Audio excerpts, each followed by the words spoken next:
الحمدللہ سب سے پہلے تو میں اللہ رب العزت کا شکر ادا کرتا ہوں کہ اس نے لوگوں کو ایسی صلاحیت دی کہ وہ خاص طور سے تعلیم کی فیلڈ میں اس طرح سے آگے اگر ہم آگے جائیں گے، حافظ بنیں گے، عالم بنیں گے تو دنیا چھوٹ جائیں گی. لیکن میں نے کہا تاریخ سے میں آپ کو ایگزامپل دیا ہوں، ایسا تاریخ میں نہیں ہوا. تاریخ یہ بتاتی، ہسٹری یہ بتاتی الٹ ہوا اس کا پورا. جب دین چھوٹا تو دنیا ہاتھ سے گئی، جب تک دین تھا تو دنیا میں ہم سب سے آگے تھے. بس چھوٹی چھوٹی دو مثالیں دے کے آپ کی بات ختم کرتا ہوں. پہلی مثال الجزری کی. ماضی کی ایک مثال لیتے جو کہ ایک انجینئر تھے بہت بڑے، اور انجینئرنگ میں ان کا کارنامہ تھا کہ کلاک جو ہوتے گھڑیاں جو کام کرتے ہیں، انہوں نے مختلف لکوڈ کلاکس بنائے تھے جو پانی مختلف لکوڈ سے چلتے تھے، جس کے حساب سے ٹائم گنا جاتا تھا. ٹائم گن کے گھنٹے گنے جاتے تھے اور منٹ گنے جاتے تھے، یہاں تک کہ سیکنڈ کے لیول تک وہ کلاک پہنچ چکی تھی. تو انہوں نے اس کی ایجاد کی، جن کی سب سے خاص ایجاد ہے، چونکہ اسٹوڈنٹس بھی یہاں بھیجے تھے، ان کی خاص ایجاد ہے جس کی دنیا، جس کو ہم کہتے ہیں دنیا مخروز ہے اس ایجاد کی، وہ تھا کرینک شافٹ. کہ سرکولر موشن کو لینئر موشن میں کیسے تبدیل کیا جائے، گول چلنے والی چیزوں سے سیدھی طاقت کیسے پیدا کی جائے، جس کے لیے کرینک شافٹ پیدا کیا، جو بیس و بنیاد ہے ہر موٹر جو چلتی ہے دنیا میں، چاہے پانی کی مشین ہو آپ کی، چاہے آپ کی گاڑی میں جس میں انجن ہوتا ہے، کرینک شافٹ. کرینک خراب ہو گیا گاڑی کا تو یہ کرینک ہے جو کیا کرتا ہے، گول سرکولر موشن کو لینئر موشن میں کرتا ہے، جس سے آپ کا پورا پسٹن چلتا ہے گاڑی میں. تو یہ بنیاد تھی، یاد رکھیے، یہ مسلمانوں کی ایجاد ہے. اور یہ ایسا نہیں کہ میں اس اجتماع میں بول رہا ہوں تو آپ سن لیں، آپ جا کر یہ جو ہے انٹرنیٹ پہ سرچ کر لیں، اس کو جو ہے انسائکلوپیڈیا بریٹانیکا میں دیکھ لیں، ویکیپیڈیا خیر وہ اوپن سورس ہے، لیکن دیکھ لیں سب جگہ آپ کو یہ ملے گا کہ یہ اس کے فادر ہے، یہ بنیاد ہے. انہوں نے دنیا کو ایجاد دی. جو بیس تھا یوروپین یا رینیسانس کا. آپ کو کیا لگتا ہے 17ویں صدی میں یوروپ اٹھا اپنے کالے دور سے اور نکل کے اچانک انڈسٹریلائزیشن میں چلا گیا؟ وہ مشینیں کہاں سے ملی ان کو؟ ایک ایج گزر چکا تھا، گولڈن ایج، اس سے پہلے، جس نے یہ سب چیزیں ان کو دے دی تھی آلریڈی. تو یہ اس کی بنیاد ہے. دوسری اگر میں مثال لوں آپ کو، بس چھوٹی سی مثال دے رہا ہوں، وہ مثال ہے ابن الہیثم کی، جس کے تعلق سے 2016 کے اندر یونیسکو نے جو ہے 1000 ایئرس آف لائٹ منایا، مطلب 1000 سال روشنی کے. ان کی چونکہ تاریخ پیدائش 1000 سال ہو چکی تھی 2016 میں. اس کی وجہ یہ تھی کہ یہ بنیادی وہ شخص تھا جس نے یہ کہا کہ لائٹ سیدھے ڈائریکشن میں چلتی ہے. آج تو سب چھوٹے چھوٹے بچے بھی جانتے ہیں، لیکن اس زمانے میں ایک فلسفہ یہ تھا یونانی کہ آنکھوں سے روشنی نکلتی، چیزوں پہ ٹکراتی ہے، پھر ہم چیزوں کو دیکھ پاتے ہیں. ابن الہیثم نے کہا بیوقوفانہ فلسفہ ہے، اگر آنکھوں سے روشنی نکل کے چیزوں پہ ٹکرا کے چیز دکھتی ہے تو رات میں ہم کیوں نہیں دیکھ پاتے؟ انہوں نے کہا نہیں، چیزیں نکلتی ہے سورس سے، لائٹ سے، لائٹ آ کے ٹکراتی ہے چیزوں پر، وہ آ جاتی ہے آنکھوں میں اور اس سے امیج بنتا ہے. اور پوری گریک سائنس کو چیلنج کر دیا اس زمانے کی، اور کہا کہ light travel in straight direction, جو کہ چھوٹے چھوٹے ایکسپیریمنٹ سے بچوں کو بتایا جاتا ہے. یہ ان کی بنیاد تھی. اسی بنیاد سے انہوں نے یہ کہا کہ آنکھ کیسا دیکھتی ہے وہ بتایا، اور آنکھ کیسا دیکھتی ہے اس کو بتانے کے لیے انہوں نے ایک تجربہ کیا، جس تجربے کے چھوٹے سے حصے میں جو کتاوارا کہتے تھے اس کے اندر کیا، اور اس تجربے میں اس کو پورا ڈارک کر دیا گیا تھا، کالا. اس کے اندر ایک روشنی کی چھوٹی سی شعاع اندر ڈالی جاتی تھی جس سے ایک امیج بنتی تھی، جس کو کیمرا ابسکیورا بولتے ہیں، اور وہ انگلش میں اس کو کیمرا بولتے ہیں، جو پورے ماڈرن کیمرا لینس سے آنکھیں کیسا دیکھتی ہے، کیا کرتی ہے، اس کی بیس سے.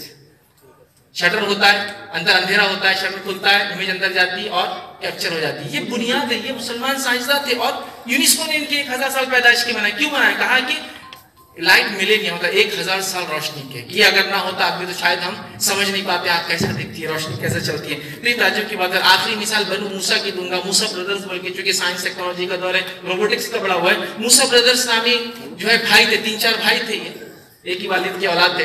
تو انہوں نے ایک روبوٹکس کا سسٹم نکالا تھا اس زمانے میں، آج سے تقریباً 1000 سال پہلے. انہوں نے سسٹم یہ نکالا تھا کہ ایک مشین انہوں نے ایسی ایجاد کی جو انسانی شکل تھی، اس کو شکل دی جاتی، مطلب میٹل کی بنی تھی.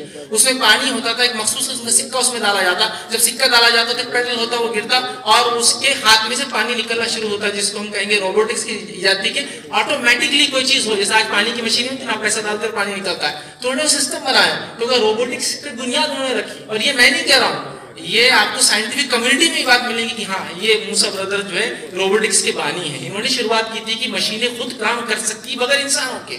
تو میں سمجھتا ہوں یہ مثالیں ہمارے لیے کافی ہے. تو والدین اور بچے یہ ذہنیت پہلے چھوڑ دیں کہ اگر ہم دین میں آگے جائیں گے تو دنیا میں پیچھے رہیں گے. اگر یہ ذہنیت ہوں گی تو یقین جانیے آپ دنیا میں ہو سکتا آگے چلے جائیں، لیکن وہ دنیا میں آگے جانا بھی وہ خیر کا باعث نہیں ہوگا. دنیا بھی اپنی برباد کریں گے، آخرت بھی ہاتھ سے جائیں گے. تو لہٰذا یہ ضروری ہے. تو میں مبارکباد دیتا ہوں انتظامیہ کو کہ انہوں نے اس طرح کی کوشش کی، نعمت فاؤنڈیشن نے اس طرح کی کوشش کی. اور دعا کرتا ہوں اللہ رب العزت کہ اللہ رب العزت ان کو اپنے عزائم میں قائم رکھے اور ان کو دن دگنی رات چوگنی جو ترقی عطا فرمائے، اور ان کو جو ہے صحیح ڈھنگ سے صحیح نہج پر کام کرنے کی توفیق عطا فرمائے. وآخر دعوانا الحمدللہ رب العالمین. سبحان ربک رب العزت عما یصفون وسلام علی المرسلین والحمدللہ رب العالمین. دوسرا یہ کہ جو نعمت فاؤنڈیشن نے جو بیڑا اٹھایا ہے کہ امت مسلمہ میں خاص طور سے جدید تعلیم اور خاص طور سے ہائر ایجوکیشن کے اندر وہ کچھ نہ کچھ کریں گے، جس سے مجھے جو بتایا گیا تھا IIT کے لیے، اسی طرح سول سروسز کے لیے اور دیگر امتحانات جس کو ہم کہتے ہیں جو بہت جس کو کہتے ہیں کریک کرنا مشکل ہوتے ہیں یا ایسی چیزوں کے لیے کافی محنت لگتی ہے، اس فیلڈ میں انہوں نے ایک ایسی کوشش کی جو میں سمجھتا ہوں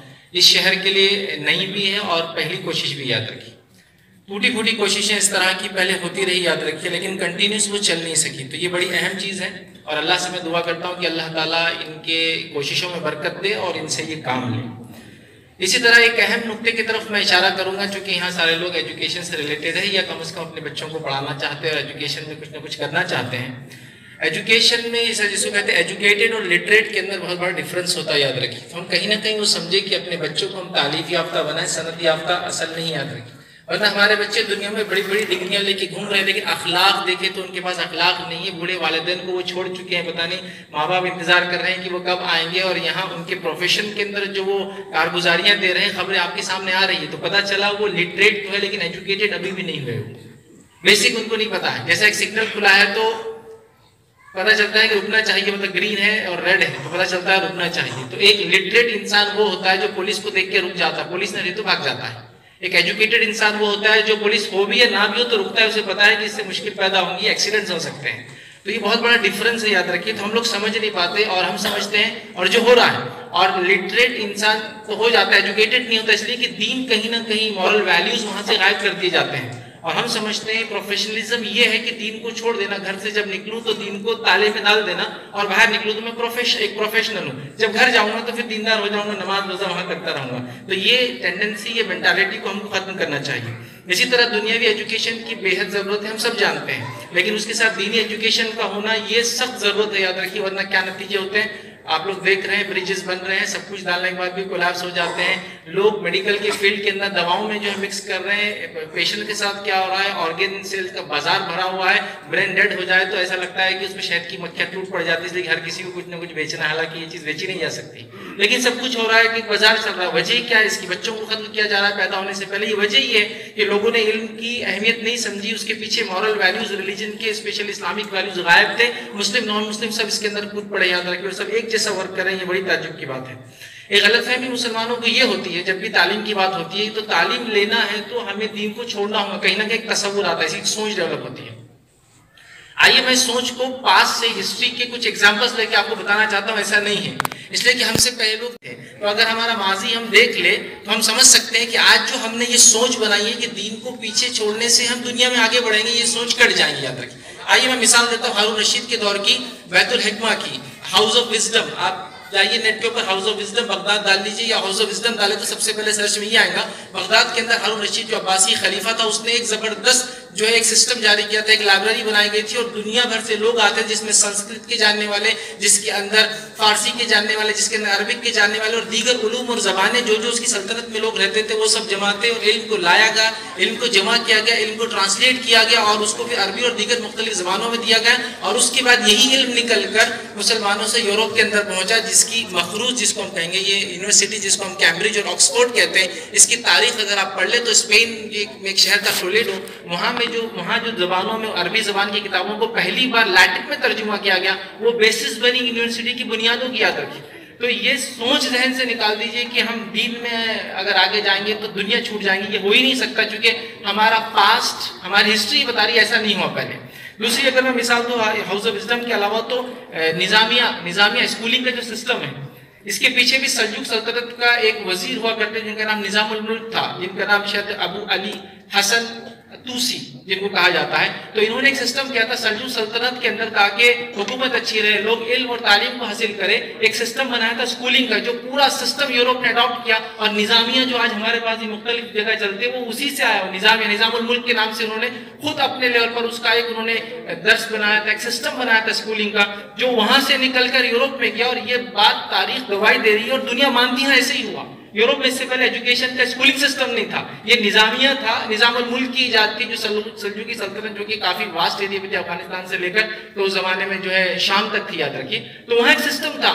تو ہماری تاریخ ایک گواہی دے رہی ہے کہ دین میں آگے ہونے سے دنیا میں کبھی ہم پیچھے نہیں ہوتی، یہ بات اپنی جگہ آپ لکھ لیں، جو غلط فہمی ہوتی ہے اس کو دور کرو۔ تیسرا اور آخری اگزامپل آپ کو میں دوں گا، وہ یہ ہے کہ یونیورسٹیز میں سب جانا پسند کرتے ہیں، لیکن اگر آپ جا کر یہ سرچ کریں گے انٹرنیٹ پر کہ ٹاپ 10 یونیورسٹیز یا ٹاپ 10 اولڈسٹ یونیورسٹیز یا ورلڈ کی جو سب سے قدیم یونیورسٹی ہے، اس میں نمبر 1 رینک کس یونیورسٹی کا آتا ہے معلوم آپ؟ اس میں نمبر رینک 1 یونیورسٹی کا آتا ہے، اس کا نام ہے یونیورسٹی آف قراوین، جو کہ فیس، جو کہ مراکش یا موراکو کا ایک شہر ہے، اس کا ہے، جس کی بنیاد ایک خاتون نے، فاطمہ الفہری نے اپنے والد کے ایصال ثواب کے لیے ڈالی تھی۔ ایک مدرسہ تھا اور بعد میں اس میں دنیاوی تعلیمی بہرحال دیا جانا شروع کیا، جس کی بنیاد انہوں نے کب ڈالی تھی؟ یہ اولڈسٹ یونیورسٹی 859 کرسچن ایرا، 859 سی کے اندر ایک یونیورسٹی کی بنیاد ایک لیڈی نے ڈالی، جس کو شرف حاصل ہے کہ یونیسکو نے یہ کہا کہ ورلڈ کی oldest continuously running educational institute, جس میں تمام علوم اور سائنس پڑھائے جاتے ہیں۔ اور اس کی خصوصیت ہے، اس سے مسلمانوں نے پڑھا،